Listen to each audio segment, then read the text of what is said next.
right, we're going to go ahead and get started. Thank you all so much for coming, and good afternoon, good morning, or good evening, depending on where you're coming to us from.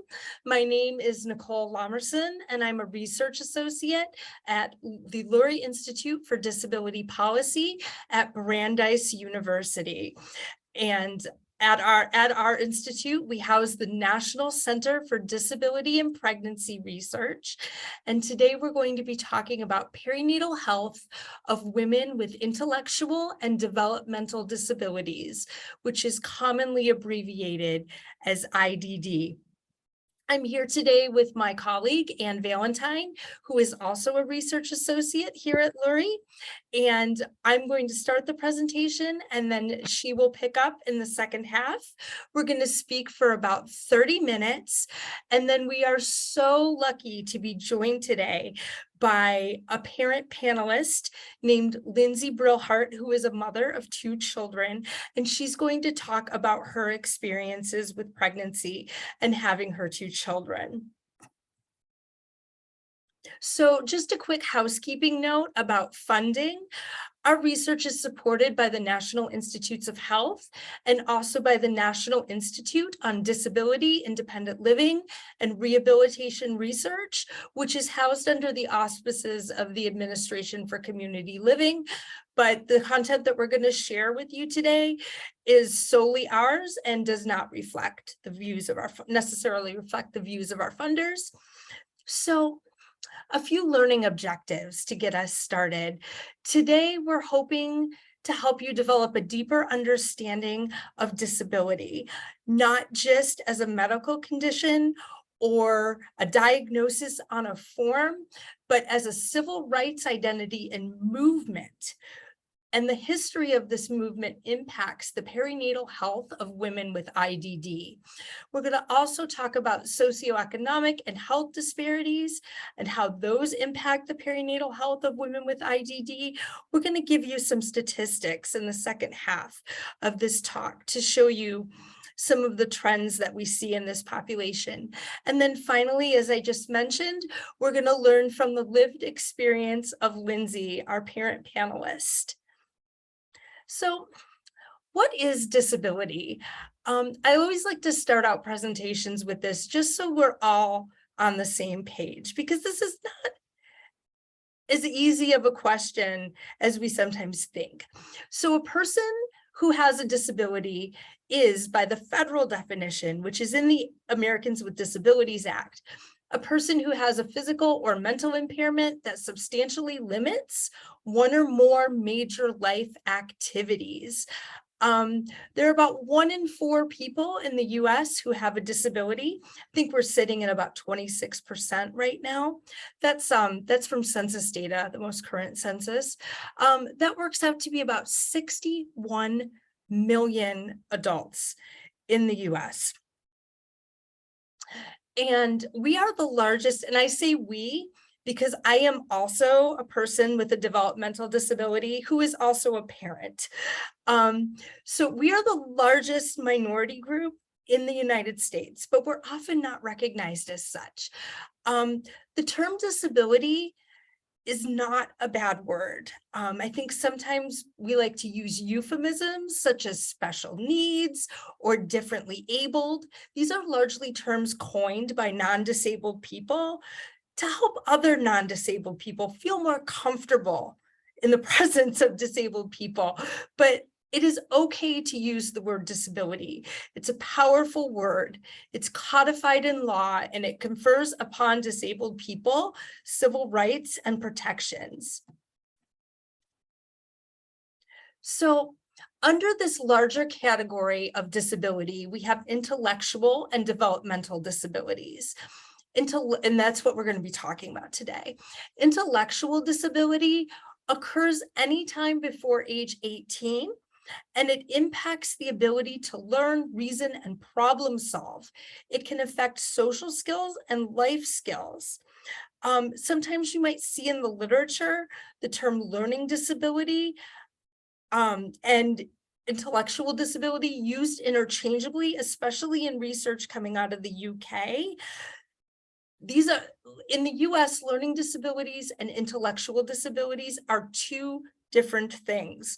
Learning disabilities involve academic learning, and while IDD can impact academic learning, it impacts a person's larger life skill set as well. And then developmental disability, which can occur with intellectual disability or without, is this broader category. It can include people with IDD, and it also includes people with certain childhood onset disabilities, things like cerebral palsy or spina bifida, both of which have a certain percentage of folks who also have comorbid ID. So, like other minority groups, disabled people have a civil rights story and a fight that's still ongoing, and it's just that so few people know about it. We don't teach this in school. The person over here on the left side in black and white, this is Brad Lomax, and he was this fantastic disability advocate who was also a Black Panther. Sometimes civil rights movements intersect and are intersectional. And an interesting bit of history is that the Black Panthers had a very significant role in helping disabled folks in a large sit-in in 1977, when they were fighting for civil rights under the Rehabilitation Act of 1973. This middle picture here is from the Capitol Crawl. There's a great Frontline documentary on this that I highly suggest you take a look at. When the Americans with Disabilities Act in 1990, our hallmark piece of legislation that protects people with disabilities, it was in danger of not passing. And protesters with disabilities know how to use their bodies in a way that creates an optic that can compel people to act. And in this situation, lots of folks with physical disabilities got out of their wheelchairs and started crawling up the steps of the Capitol. This was a really pivotal moment for disabled folks. And then finally, on this picture over here, I include it because, first of all, autism is an intellectual and developmental disability, but also because, like other social movements in this country, the disability rights movement has been called to task for being too white and for being too male. And so we really had to look critically at who's at the table and bring other people to the table. And we're much stronger and we're much better for it. Okay, so disability justice and reproductive justice. What are these frameworks? Reproductive justice and disability justice are both human rights frameworks that at their core share fundamental similarities, like prioritizing the right to bodily autonomy and self-determination, decisions about childcare, decisions about where to live, personal safety, healthcare needs. And these are not mutually exclusive frameworks. They sort of exist, they sort of exist in sort of an interlocking fashion. So reproductive justice does not exist unless if we include disabled people, and true disabled justice does not exist unless if we're also allowing disabled people to take full control of their reproductive health. And one of the problems that we see when we look at public health is that we have these silos between maternal child health programs, which are over here in their own orbit, and then programs for people with disabilities and people with IDD, which are over here in their orbit. And never the two shall mingle. And we need to be mingling and we need to be cross-pollinating, but we also need to be aware of history between disabled folks and public health folks. This history is predicated upon the non-consensual, forced or coerced sterilization that occurred under the auspices of many public health programs in the early to mid 20th century, and is still in some cases ongoing. And we cannot shy away from that history, and we need to recognize how that history impacts people moving forward as we continue to try to ensure reproductive rights for people with disabilities. So let's talk about some myths about people with IDD. I bet you've probably heard some of these.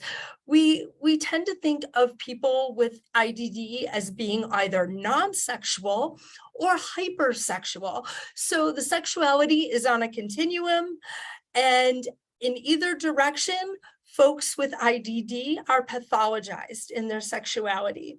We sometimes assume that folks with IDD can't understand or they don't need sexual education. And when we talk to folks with IDD, they largely report that they did not receive sexual education, or what they received, they didn't understand, it didn't feel tailored to them. When we talk about pregnancy and childbearing, this is also largely pathologized, with the prevailing message being, don't have children, don't you dare do that, that would be terrible. And that's an awful message to have to grow up with.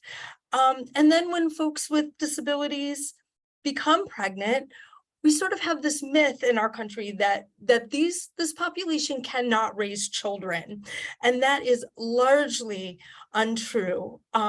People with IDD are raising children right now and doing a great job.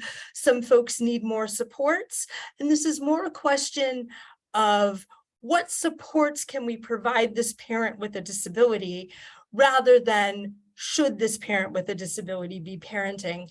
And then we see this myth around these kids, and we think that naturally they're going to have poor outcomes because a parent has a disability, and that is not supported by any evidence whatsoever in the literature. So now quickly moving on to a topic that's really, really important in this population. And we can't talk about pregnancy, perinatal health without talking about sexual assault. Women with IDD are much more likely to be sexually assaulted than non-disabled women. There's a huge range in the statistics, from 50% more likely all the way to 99% when we're looking at, for example, people with IDD in congregate care settings. And I think it's important to note that whichever statistic we're looking at is largely an underreport. However, we cannot assume that a pregnancy in any one woman or person with IDD is non-consensual, or that that person is not capable of informed consent. People with IDD can and do have consensual sex and pregnancies, so we can't automatically assume, if we're mandated reporters, that that pregnancy is a reportable event. Every person with IDD that we work with needs to be approached holistically. We need to take into consideration their support structure. Do they have a long-term partner? Do they have other family supports or friends? And we need to take into account their living situation as well. So no, not every pregnancy in this population is reportable. People with IDD can and do have pregnancies that are not the result of sexual assault. And also we need to recognize that there's this wide spectrum of function within the ID population. If you've met one person with IDD, you've met exactly one person with IDD, and this is a very heterogeneous group, and we can't assume that everyone sort of fits a cookie cutter mold. So why should we research pregnancy in this population? Increasing numbers of women with disabilities are choosing pregnancy and parenting now that living in the community is largely supported, unlike in the early and mid 20th century. Women with disabilities are much more likely to have partners and want to have children. But when we do have children, much more likely to experience morbidity and mortality as a result of pregnancy and delivery. And among persons with any disability, women with IDD tend to have the most disparate health outcomes. And Anne's going to talk about that in just a minute. But just to set the stage for our demographics in this population, these women are more likely, when compared to women without IDD, they're more likely to be single parents, to be younger at the time of delivery, to have a high school education or less, to live in poverty. And that's not a reflection of someone's work status. That can be largely a reflection of the very stringent asset and income requirements of state agency programs or Medicaid that folks with IDD require to live in the community. These parents also report more social isolation.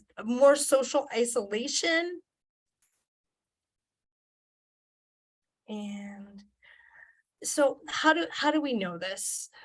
We know this from, how do we know what we know? We know this from population-based surveys and other data sets. And the Affordable Care Act mandates the collection of data on disability status, and it mandates the collection of data on health disparities among disabled people.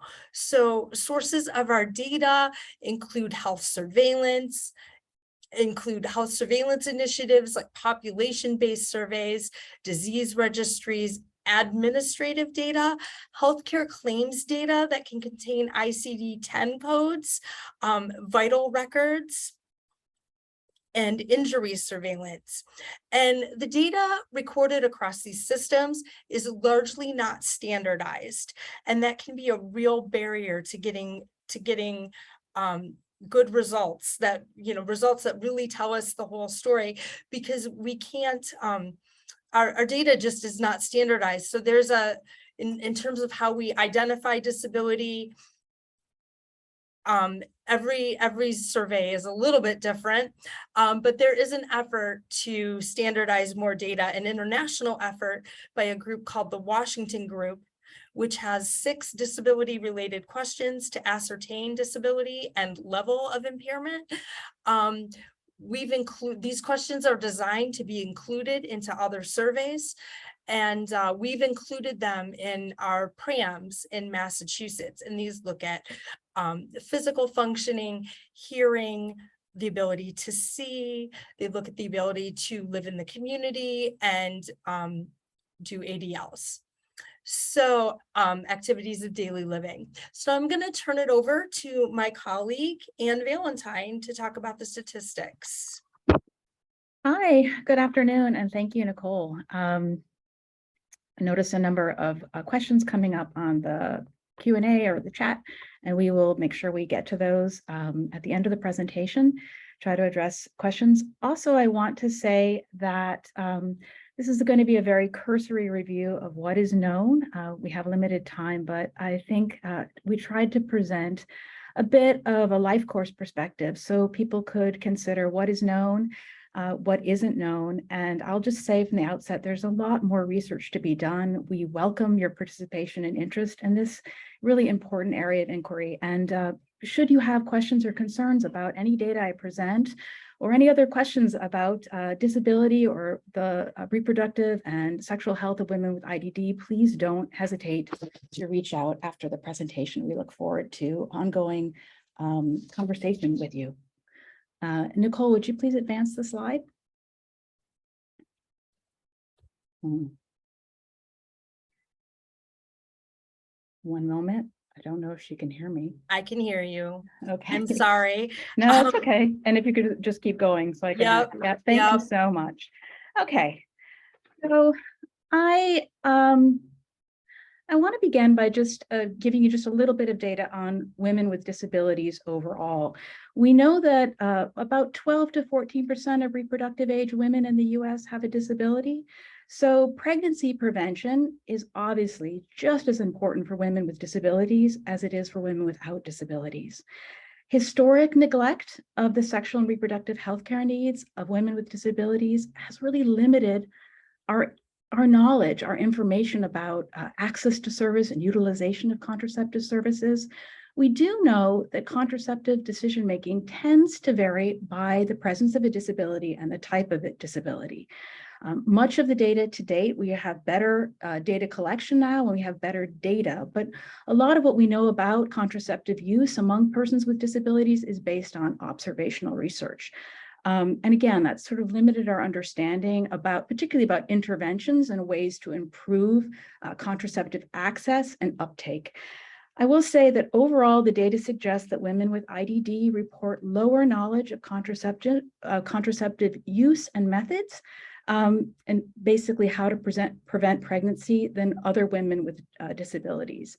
And barriers to contraception care and services affect contraceptive choice and utilization. And there's also evidence that women with ID receive differential access to contraceptive services. I think research on contraception, particularly given the policy changes underway in this country, has implications for access to contraception for women with disabilities broadly, but this presentation focuses on the unique needs and experiences of women with IDD. Nicole, would you please advance the slides? Okay, I'm going to talk just briefly about a study that was done using claims data here in Massachusetts, and it refers to the provision of long-acting reversible contraception, which is often referred to in the literature as LARC. And just to be clear, LARC refers to the IUD or a subdermal implant as compared to moderately effective methods, which include the pills, patches, rings, etc. And this study was done by Justine Wu at the University of Michigan in collaboration with colleagues here at Lurie as well. And again, using data from Massachusetts claims data to look at the provision of LARC in women ages 15 to 44 with and without IDD. And what we see is that women without disabilities were significantly more likely to receive LARC than women with IDD, and you can see the first data is 2.1 to 4.2%. That's highly significant difference between the provision of long-acting reversible contraception methods. And the second point is that women with IDD were significantly less likely to be prescribed moderately effective methods. So you see 21% of women with ID were offered a moderately effective method compared to nearly 30% of their non-disabled peers. And this is just another way of looking at the data. And I think the take-home message here is that the study overall found, and this was over 900,000 records. So overall, we found that 1 in 4 women with IDD received any form of contraception. I'll say that more research is needed to better understand contraceptive barriers among persons with IDD and women with IDD. There is evidence to suggest a couple of key factors that sort of we need to pay more attention to. One is lack of access to facilities. 30 years after the ADA's passage, we still are finding that many people report that they really can't access the services. And then the other thing I'll bring up here is that clinicians, and this is particularly salient in qualitative data, clinicians often report a lack of experience or feeling ill-equipped to address the comprehensive reproductive and sexual healthcare needs of persons with IDD, and that includes experience performing pelvic exams and or LARC procedures that are necessary to help people choose their contraceptive method and use it accordingly. Okay, thank you. Oh, Nicole touched on this a bit. We're going to talk a little bit about sterilization, and I'm going to refer to a study that was done using data from the National Survey of Family Growth. As a population-based survey, we don't have any indication in the record, if you will, if whether the sterilization was medically necessary or anything about the choice or lack thereof behind the procedure. So I'm just going to report a bit about what we know. This study was conducted by Hanan Lee, who is formerly here with Lurie, and colleagues again at Lurie. And I will say that just so we're all using the same language, female sterilization includes hysterectomy and tubal ligation or tubal occlusion. It's the most common form of sterilization performed in the United States and is an important method of birth control for many people. So we want to just talking about it in that, just to keep that in mind. The study itself looked at the rates of sterilization among 3 mutually exclusive groups. So we have women without disabilities, women with non-cognitive disabilities, and women with cognitive disabilities. And I'll say that because this is a population-based survey, cognitive disabilities are not necessarily capturing women, the full experience or just the population of women with ID. It may include people with TBI or traumatic brain injury, people with dementia or other processing or sort of memory impairment. So it's a broader category. It's less precise, but for this purpose, it's one of the best measures we have, and it uses the Washington Group survey questions.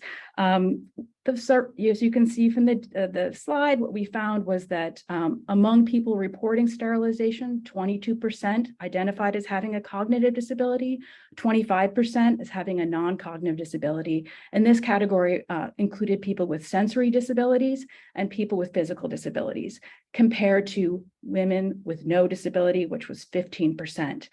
The study sample included more than 11,000 respondents.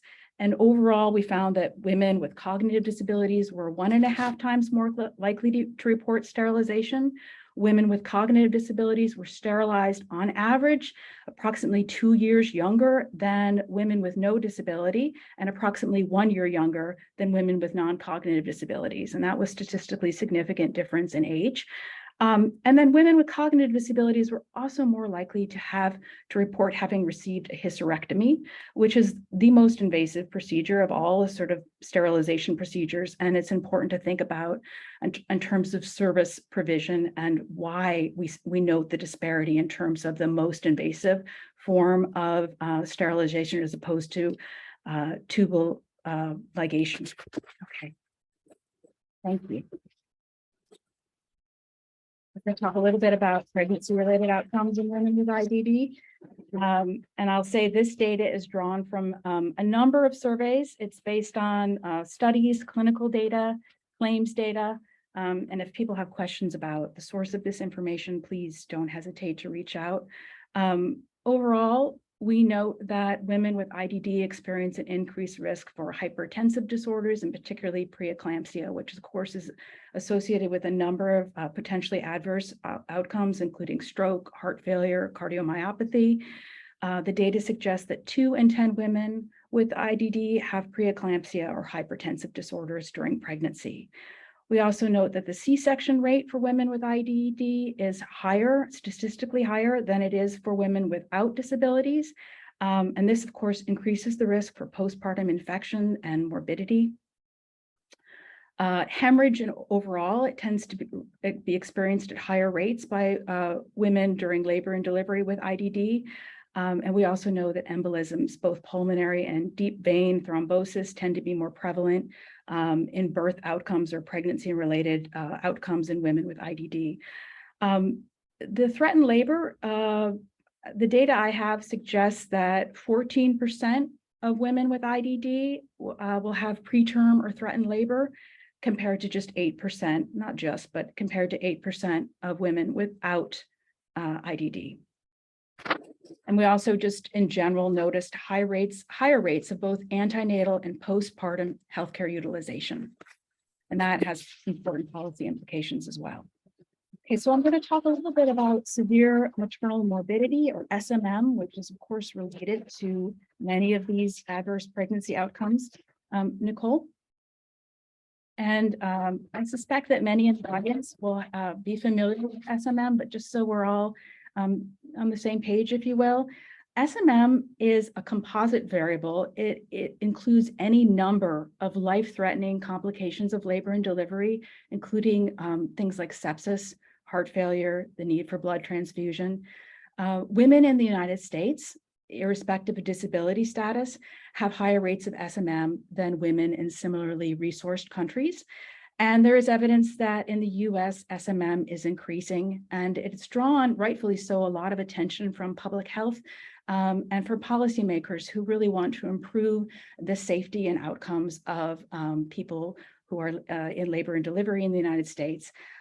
There is also research to suggest that women with disabilities experience increased risk for SMM compared to women without disabilities. And this is a little bit based on the presence of more comorbidities on average coming into pregnancy. And also, if we think back to some of the social determinants of health that Nicole talked about, those sort of, if you will, younger age, insurance status markers that we use in research suggest that women with disabilities overall experience increased risk. Nicole, thank you.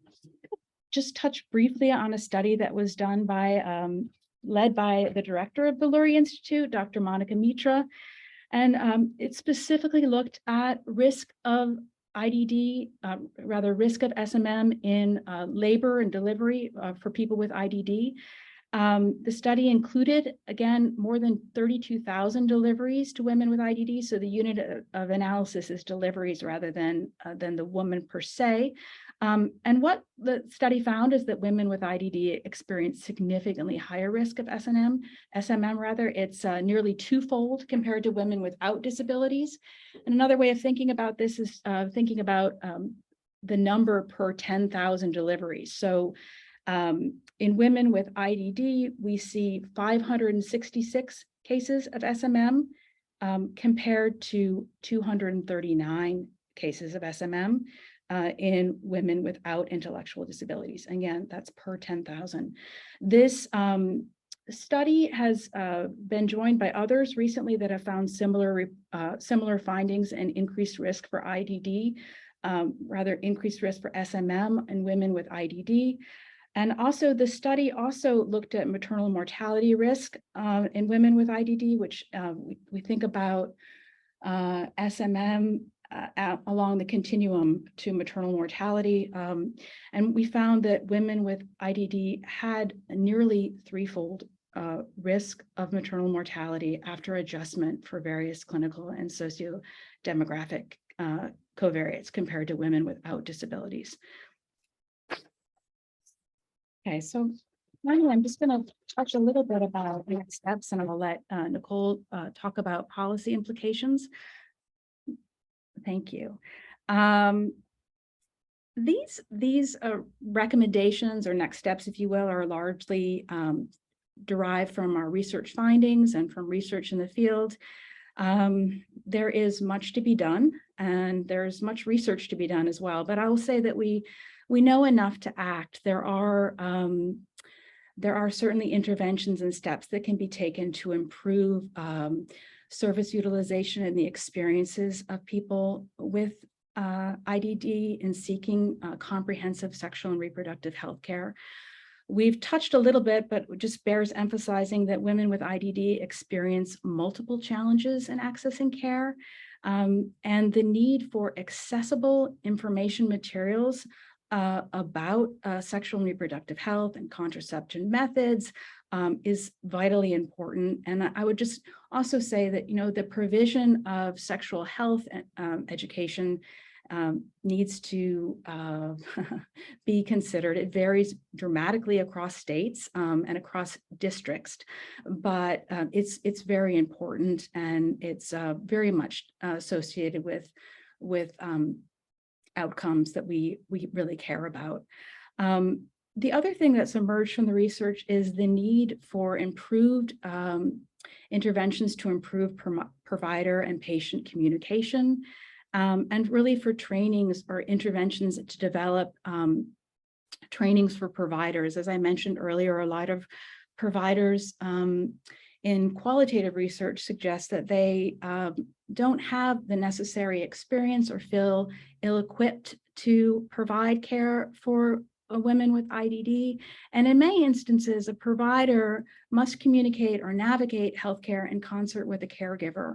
And this has its own set of challenges. If there are people listening today who provide healthcare, I know that there are challenges both in considering consent and autonomy.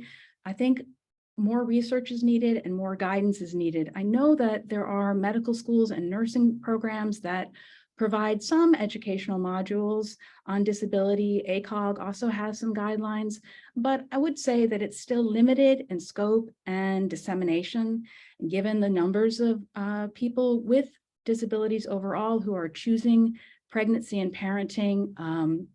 Our healthcare system and the services we offer needs to better reflect the diversity of the people who we provide care for. And so just a final point, we talked about the different data sets and the way how we know what we know. There is no standardization of data per se around disability. It's increasing and it's getting better in terms of the population-based surveys, but we need to be more vigilant and about ensuring standardization. All right, thank you. Okay, I'm going to talk just very quickly about policy implications because I want to move on to Lindsay, our parent panelist. Pregnancy naturally results in children. So when I think of, there are a lot of policy implications around care and minimizing the deleterious effects that a lot socioeconomic barriers have on this population. I just want to take a minute and I want to talk about the maternal child dyad.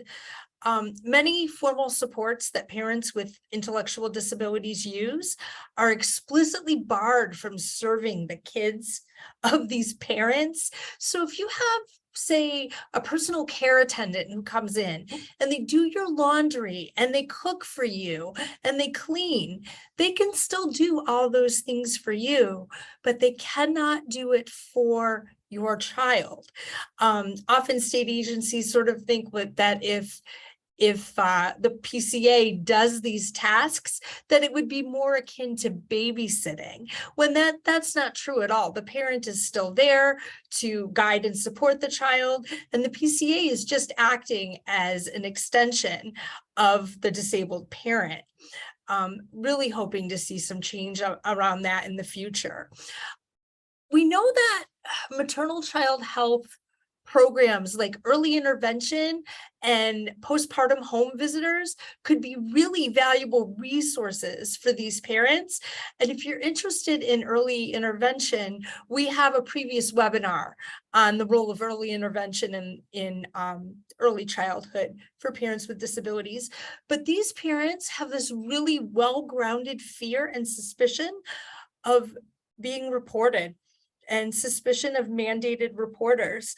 So folks can be very reticent and rightfully so of inviting people into their homes. So I would encourage you, when you are working with these parents, to really work hard to establish trust and to break down fear and to really take a moment and see where they're coming from based on some of the history I've shared with you today.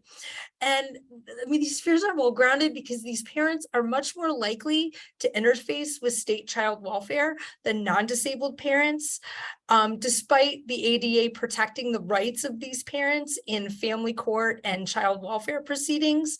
And when these parents do interface with child welfare, they're much more likely than non-disabled parents to have their parental rights terminated, and child welfare involvement often starts before birth.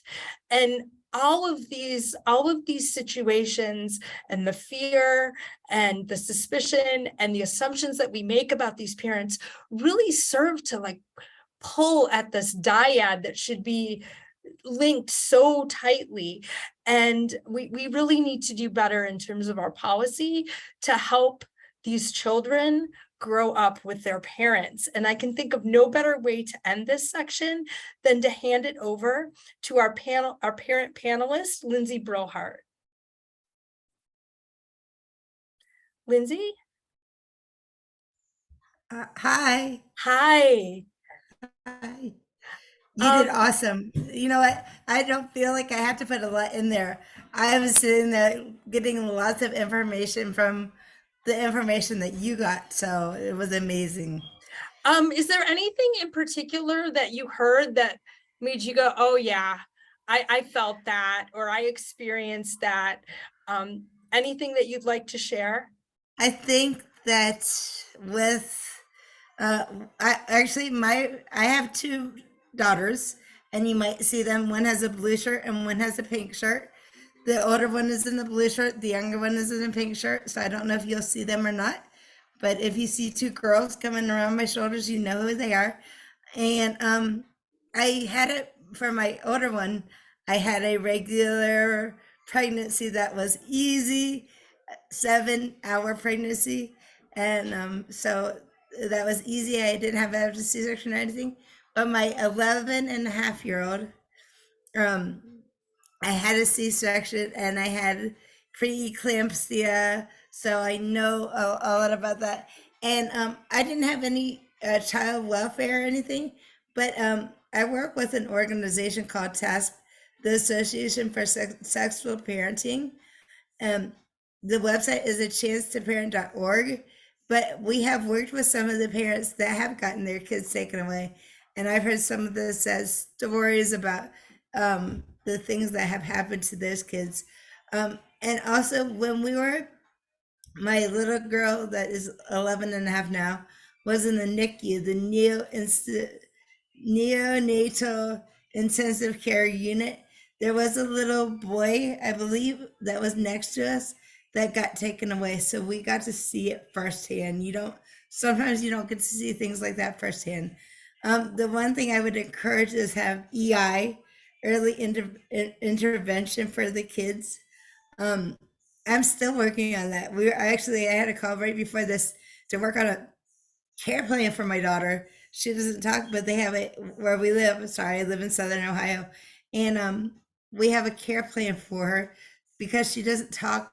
And it says like things that she likes. Like for example, she loves to be in a wagon. She loves her wagon. So it says that she can go in the wagon into the doctor's office and things like that. They give us encouragement for her to go to the doctor's office, things like that. Lindsay, have you found that you've had to take time to sort of build trust with doctors and with folks to help you out your daughter? And if so, what are like the best ways to sort of going about doing that, building that trust? Actually, it's kind of funny. I was blessed with a dad that is an OBGYN, recently retired OBGYN. So I got to learn things from him. But yeah, even with me, get to know your OBGYNs very well before you're going to have your kids. Get to talk to them. They're human like we are. And yeah, make sure you have good care for your kids as well. When we first went to a doctor's office. We had an awesome doctor that had a son. Sorry, that had a son that had a disability, so she knew exactly like what direction to go and things like that. And so, if you're blessed with somebody like that, that's what I would encourage. If you're not, I would tell them, wait, talk to them like they're a normal person, like you are.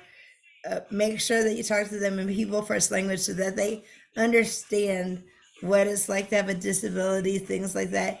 If you need any extra help, call them. That's what their nurses are there for. Things like that is what I Thank would you. encourage. Thank you, Lindsay. And do you have any questions? Anything? Excuse me. No, I don't. I just wanted to thank you, Lindsay, and ask you if there's anything else that you wanted to add about your experience or anything that we've left. I'm looking at the chat board too, seeing Yeah. if people have Yeah, and questions if for you. people have questions for me there, feel free to ask. I'm open to many, many things. And I think that's right with the birth control and things like that. They're encouraging me now for my 11 and a half year old that has a severe disability that doesn't talk. Um, that they want her to have birth control. And it's like, hold on a minute. What if she wants to, oh, cool, Melissa, cool.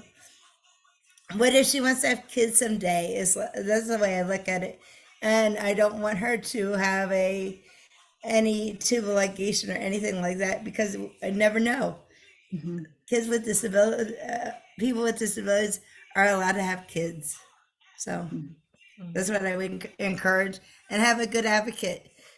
Anne and Nicole have been our awesome advocates. I know Nicole through somebody else, Dr. Kara Ayers, that works with the Lurie Institute as well. There are some strong advocates out there. Get an advocate that is strong with you, that will support you. Yeah.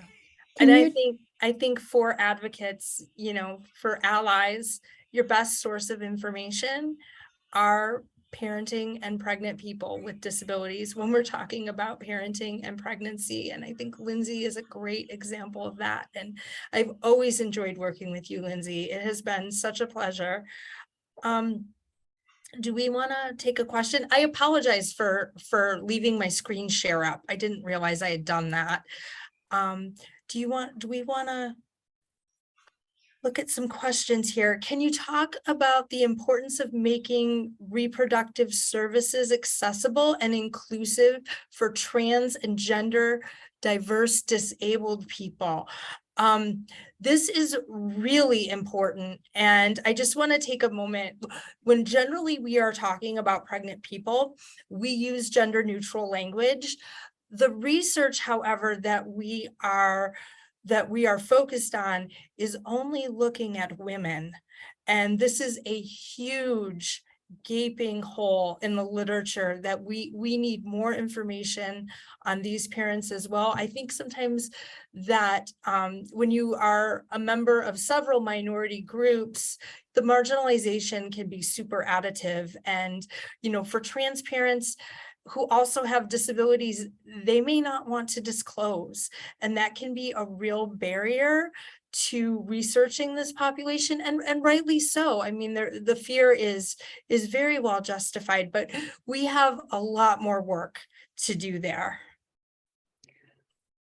I agree, and I'll just say that again to echo what Nicole had to say about the data we are citing today. It's based on survey data or claims data that explicitly uses the terminology woman.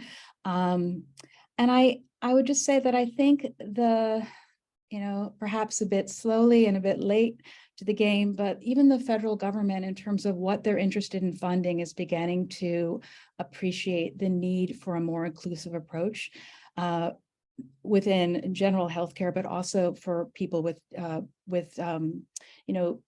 trans and cisgender individuals in the healthcare system. And certainly we here at Lurie are trying to do our best to do research that is inclusive of people with disabilities broadly, and really looking at their reproductive and healthcare needs. So there is also another question, and I thank the person who wrote it, because it prompted me that I forgot to mention something, which is that one area of research which has not received as much attention, it needs more attention, is the reproductive and healthcare needs of people, racial and ethnic minority populations. We are doing more research here, and again, it's we'll have things available on our website, but I think it's another area of next steps. We really need to turn our attention to more inclusive research, and including diverse populations of people who access healthcare services and who live among us and who we love and care about. So thank you for that question. And And I real would, quick with that, Anne, I was just sitting here thinking, when I had my 11-year-old, we had a staff person that was African American, and it was a very, very eye-opening just to see the way that person got treated. So and I was an advocate to that person, and that person was an advocate to me. So that would be an encouraging thing. Be an advocate to that person, any gender, any race. Be an advocate to those people. My daughter has a friend that is transgender. Be an advocate for these people. They don't have a voice sometimes. be an advocate for all of these people. Thank you, Lindsay. That's such a great point, because sometimes we think that people that need advocacy cannot then advocate for others, just like caregiving. People who need care, well, they can't be caregivers to other people. And we know that's not true. And everyone has sort of a give and a take in their relationships, even disabled people, especially disabled people. One thing I wanted to add around race and ethnicity is that all of our work at Lurie on our grants are guided by advisory boards that are comprised of all disabled people who we have a lot of diversity on our boards, and we do talk about race and ethnicity a lot. They are always making sure that we keep our eye on the ball there.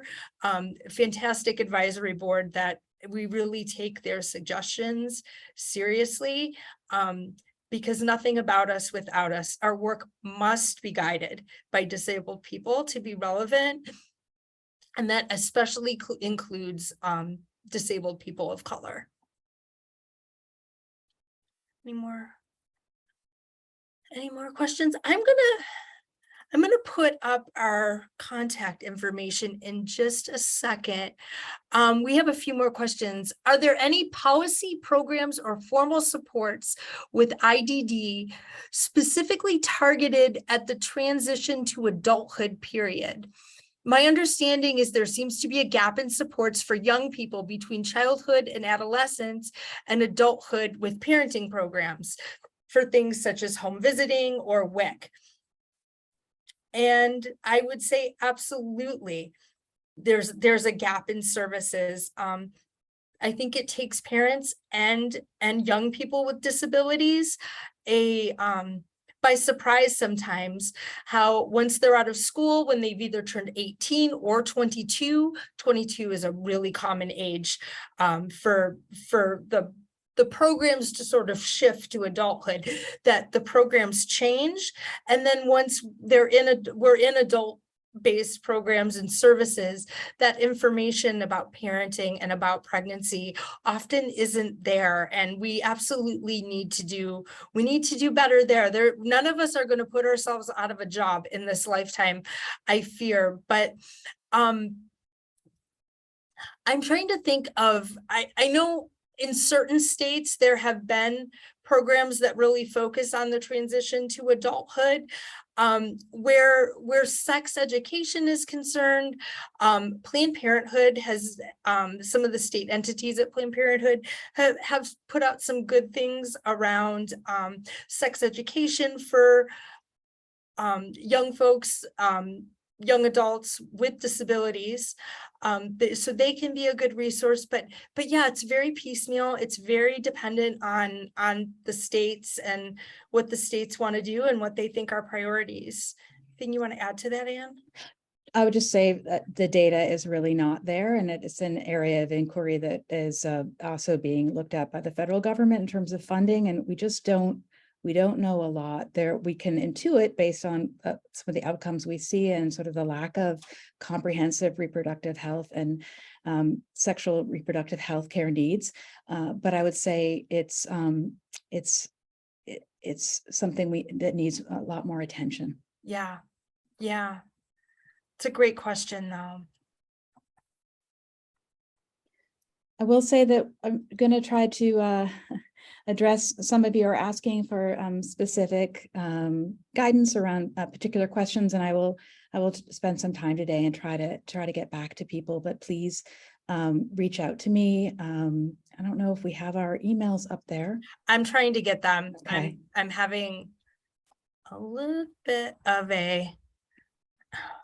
And people have asked if the webinar will be, it's being recorded and it will be posted up on our website as well.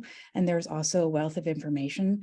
If anyone wants to visit the Lurie website here at Brandeis, there is the Center for, Center for Parenting. And then of course, the National Center for Disability and Pregnancy Research. Let me pull up our other slide. Here's our contact information. You can find us on Twitter You can find us on Facebook. I did share the landing page for our website, and from there you can navigate to our disability and pregnancy work and our work around disabled parenting. Here are Ann and I's email addresses. And I'm going to put mine in the chat. Yeah. In case anybody has any questions, or if you have any self advocates that want to talk about to a parent, I'm always willing to talk to a parent about things that they can do in their states and things like that. So give me a second. I'll put my email in the chat. Thank you. Thanks, Lindsay. And it's great to see your daughter. Did you see both of them? They were Yes. both. Yes, Thank yes. you. And real quickly, I'm not sure if it's been put in the chat yet, but we regularly like to send out a survey after our webinars and our knowledge translation efforts. We'd love to hear your thoughts about this webinar and any future webinars that you would like us to cover. We really take that feedback seriously, and we always want to put out information that is very relevant. And I think Wendy just put the link to that survey in the comments. And I think we are about at time. So I want to thank everyone for coming today. And this was wonderful. Thank you, Lindsay. Thank you, Lindsay. Thank you so much. And feel free to put my my email in my email address in the email that you're going to send out if you want to. Okay. Will do. I'm also going to save the chat. If anybody missed something in the chat, please let me know. And thank you. Thanks again. for our ASL interpreters. And What yes. a wonderful job. Thank you so much. And if anyone has any questions, please don't hesitate to find us. We look forward to hearing from you. Yeah. Thank you. Have a good day, everybody. Yeah.